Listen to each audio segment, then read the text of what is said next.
state sign. She's disrespecting you, and you didn't even realize. Machiavelli. There are moments when disrespect doesn't arrive with a crash, but with light step. It doesn't invade like a storm, but seeps in like a cold wind through forgotten cracks. Small gestures, disguised words, silences that carry more weight than 1,000 screams. You might even feel a discomfort, but you quickly swallow it as if it were nothing, and yet it's everything. Machiavelli said, injuries should be done all at once so that they are forgotten. Favors little by little so that they are remembered. Disrespect, however, does not follow this logic. It is patient. It arrives in homeopathic doses, so small they seem harmless. Today an irony, tomorrow a look of contempt, then a decision made without consulting you, until one day you find yourself living under rules you never agreed to, but which somehow you allowed. Seneca reminds us that which you tolerate, you teach. There is no neutrality when it comes to dignity. What you accept once, you repeat. What you repeat, you normalize. And what you normalize, you turn into a silent law. To allow is not just to let it happen. It is to teach the other person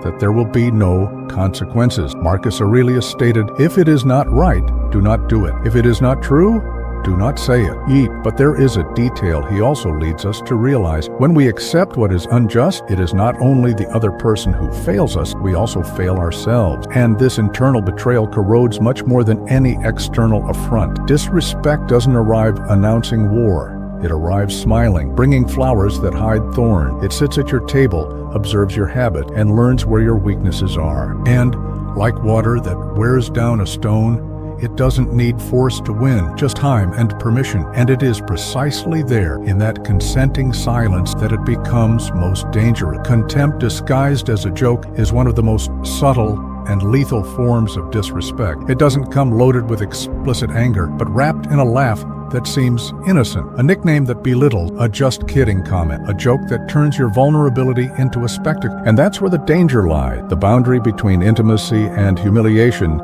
is thin, almost imperceptible. You start by laughing along because you don't want to seem too sensitive, and when you realize it, the laugh has become a mask. Swallow a bitter taste that remains afterward. It is at this point that Seneca echoes as a timeless warning. What is bad does not change by being disguised. Humor does not purify the intention. An arrow shot with a smile is still an arrow. And when this pattern repeats, something inside you begins to mold itself to others' expectation. You watch yourself so as not to offer more material for joke. You start to avoid certain topics, and little by little you diminish yourself to fit into a space that was never yours. The irony is that this type of contempt is rarely confronted, because there is always an escape card. It was just a joke. This phrase, so short, is capable of reversing the position and placing the blame on you, as if you were too fragile to handle the humor. But the truth is simple. If, after laughing, you feel smaller than before, it is not humor. It is domination disguised as lightness. The light of this understanding not only reveals the other person, but also illuminates yourself. Because what you tolerate in this field is not just about the relationship, it's about the way you believe you deserve to be treated. Genuine laughter brings people closer.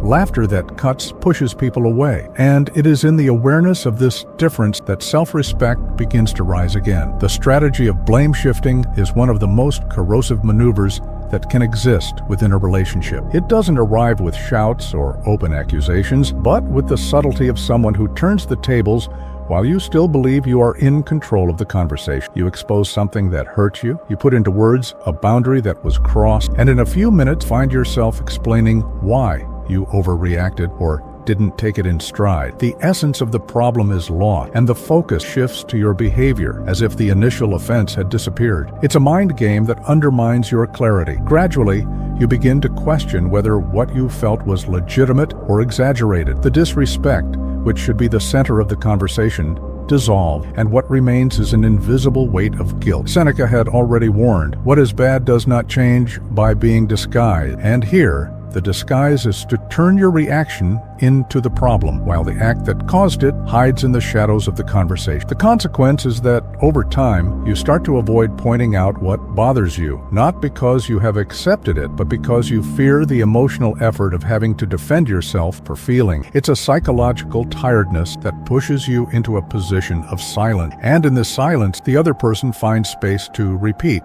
amplify, and consolidate the same behavior. Noticing this inversion is an exercise in lucidity. It is to refuse to enter the argumentative labyrinth that the other person builds to absolve themselves. It is to hold firmly to the thread of the initial truth and not let go until it is recognized. Because when blame is planted in the wrong soil, it grows like ivy, silent, suffocating, until it covers the entire landscape of the relationship. The calculated erosion of your boundaries doesn't begin with dramatic ruptures, but with almost invisible concession. It's like a rope that every day loses one fiber. You don't notice it at the moment, but the weakening is inevitable. First, it's a small change in the way you accept being treated. Then, a silence in the face of something that would have previously provoked an immediate reaction. Further on, an adaptation to fit into a routine or dynamic that is not yours, but that has become normal. Marcus Aurelius reminded us that the loss begins when we give up what is essential, and the most treacherous part of this erosion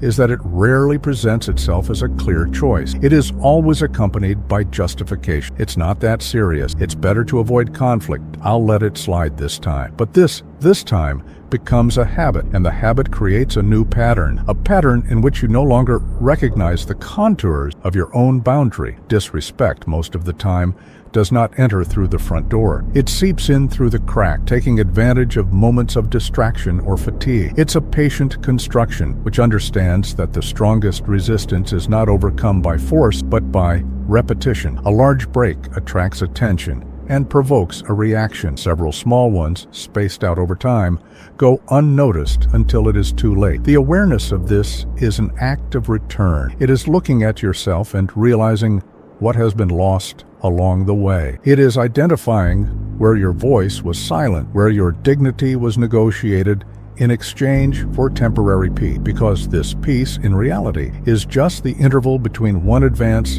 and another. And if you don't stop to repair what has been eroded, sooner or later, the rope that holds everything together breaks, and almost always when you need it most. Reclaiming your internal territory is not an abrupt gesture. It is a silent but deeply decided move. It's like rebuilding a wall stone by stone, knowing that each conscious decision strengthens the contours of who you are. This process begins with meticulous perception, identifying in your daily life every attitude, word, or gesture that diminishes your worth, not to collect grudges, but to map the terrain where you have lost ground. Creating a minimum standard of respect is more than establishing rules for the other person. It is establishing a truth for yourself. It is the recognition that there are non-negotiable lines that, if crossed, compromise not only the relationship with the other person, but the relationship with yourself. This standard is not sustained by screams or threat, but by a firm presence, which says, without needing to repeat, this far and no further.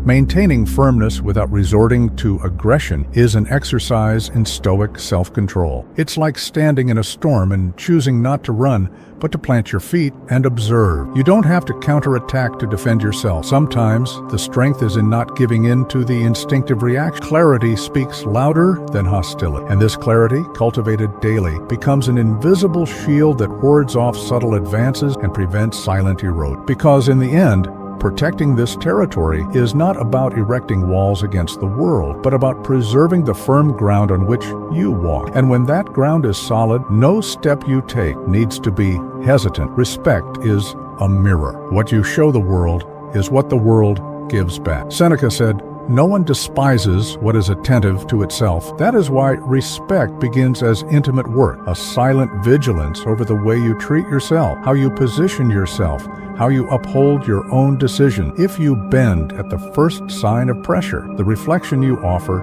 is that of someone malleable, negotiable, replaceable. Epictetus adds, "We accept only what we believe we deserve." This means that the treatment you receive is filtered by the standard you set for yourself. If your filter is loose, everything passes. If it is firm, only what has value remains. That is why dignity is not negotiable. It is the foundation on which every true relationship is sustained. Respect is like a territory. If you do not mark it, if you do not protect it, others will advance. And you don't need to shout for this, just clarity and consistency. Every time you hold your position in the face of a test, you reinforce the invisible borders that say to the other person, "Not here." That is how you build the space where your presence is recognized, not exploited. In the end, Respect begins the instant you decide not to sell your dignity, either for love or for silence, because whoever trades their own worth for acceptance receives neither one nor the other, only the slow corrosion of oneself. When disrespect arrives, it rarely knocks on the door with a bang. It enters slowly,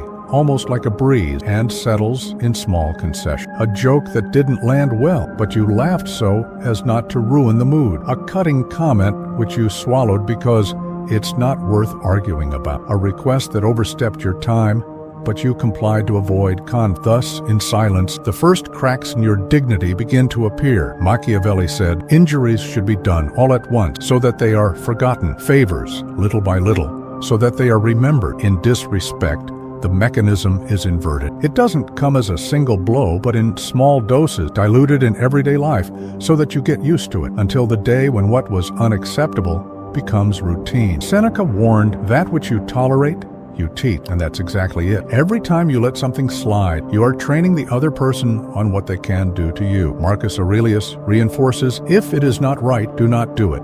If it is not true, do not say it." Passive acceptance of what is unjust is, deep down, a silent betrayal of yourself. Disrespect is like a rope that is not broken with a single cut, but is worn down by daily friction. You don't notice it until one day, without warning, it breaks. And when it breaks, there's no turning back time to recover what was given away. Therefore, awareness needs to arrive before the breeze becomes a storm, before the cracks become ruin. Contempt, when it hides behind a smile, is more dangerous than any open offense. It wears the disguise of intimacy, uses a joking tone, and infiltrates moments that should be light. An apparently innocent joke, a nickname that carries a sting of contempt, a comment that pretends to be affectionate but belittles you in the eyes of everyone. It's a sweet poison, served in doses small enough for you to doubt your own discomfort. At first, you even try to convince yourself that you're overreacting. It's just her way. It's just humor. But deep down, you realize that every time this happens, you leave the conversation a little smaller than you entered. It is at this point that the line between intimacy and the silent erosion of self-esteem fades. Jung would remind us that what bothers us about others is often a reflection of what they don't want to see in themselves. But here, the opposite happens. The other person points out, with a disguise of humor, your qualities and vulnerabilities, distorting them so that they become flawed. It's not a joke. It's a message of dominance. Seneca already said, "What is bad does not change by being disguised." And contempt, even disguised as laughter, remains contempt. Therefore, the silent question you need to ask yourself is not whether it was or was not just a joke, but whether you are willing to continue letting yourself be belittled to maintain an apparent peace. Because the peace that costs your dignity is not peace, it is surrender. Blame shifting is one of the most subtle and most corrosive tactics in the cycle of disrespect. It doesn't arrive as a direct attack, but as a slow deviation, which changes the focus of the conversation until you, who only pointed out a boundary, find yourself having to justify why you are too sensitive. What started as a legitimate attempt to protect yourself is transformed, in the eyes of the other person, into proof of your fragility or exaggeration. It is at this moment that doubt sets in. You begin to wonder if you are not, in fact, being dramatic, if you shouldn't just let it go. But the truth is that this displacement is calculated, or at the very least, instinctively convenient for the person who practices. By placing the blame on you, the person not only avoids facing their own mistake, but also undermines your emotional security. Seneca warns us, what is bad does not change by being disguised. And here, the disguise is made with apparently calm words, with a tone that sounds reasonable, but whose objective is clear: to make you back down. It's like being on a straight road and suddenly being led by invisible hands into a curve you didn't choose. This type of manipulation not only weakens your conviction, but also opens up space for disrespect to be repeated. Because if you start to doubt your own right to protect yourself, you will soon find yourself accepting wounds that deep down you knew you should not accept. And like a boat that doesn't notice the current, you slowly drift away from yourself until you no longer remember what the route was.